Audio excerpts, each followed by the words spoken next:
President Rodrigo Duterte pushed for the South China Sea to be in the agenda of the ASEAN Summit and even asked for a code of conduct following the Recto Bank incident. Now, Ricardo, ito ba ay may tuturing na multilateral approach? Kasi alam natin ang China gusto nila yung bilateral approach where they go directly to the countries they have issue with.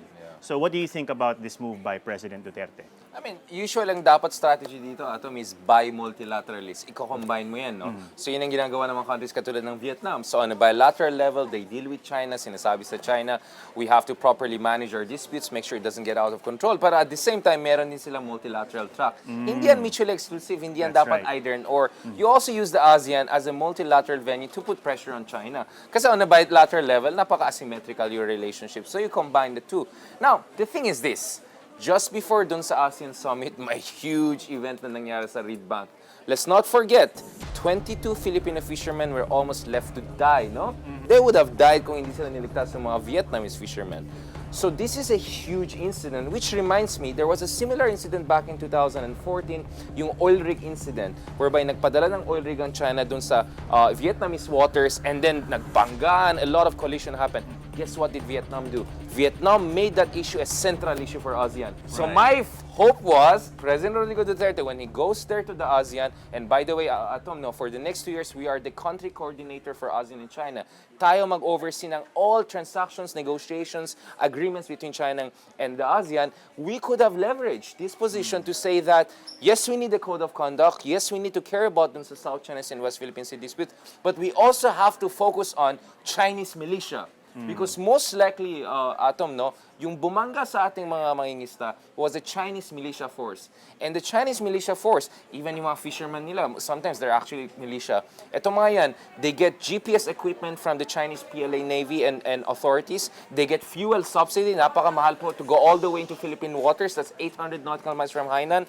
They have implicit or explicit support na kung may mangyari sa inyo, susuportahan namin kayo. And they get basic military training. But did you expect anything more from the president since siya mismo nagsabi this is a simple maritime accident? Yun nga yung problema eh. The statement of the president that this was a simple or lethal maritime accident or incident was almost an echo of the Chinese position, which was this is an ordinary maritime incident. It's very shocking because hindi ito tugma doon sa sinabi ni Secretary Lorenzana on June 12 and also yung sinabi ng spokesman ng Western Command na this was an allision ni Ram, no? Kasi naka-anchor yung fishing vessel natin. So this was an aggressive action by Chinese militia.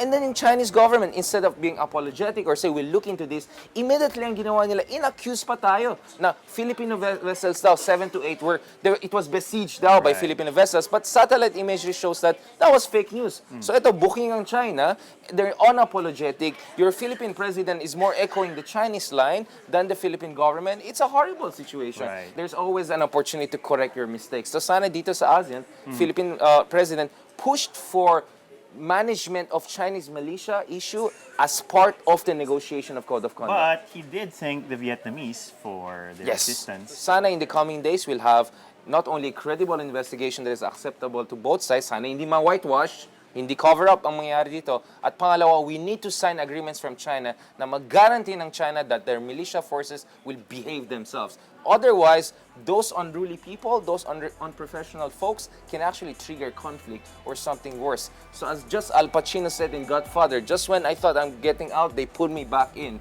So this is the problem with these militia forces. Even if ayusin ng Pilipinas at China yung kanilang diplomatic relations, if these militia forces are not properly reined in, they can pull back us into a crisis in the West Philippine Sea.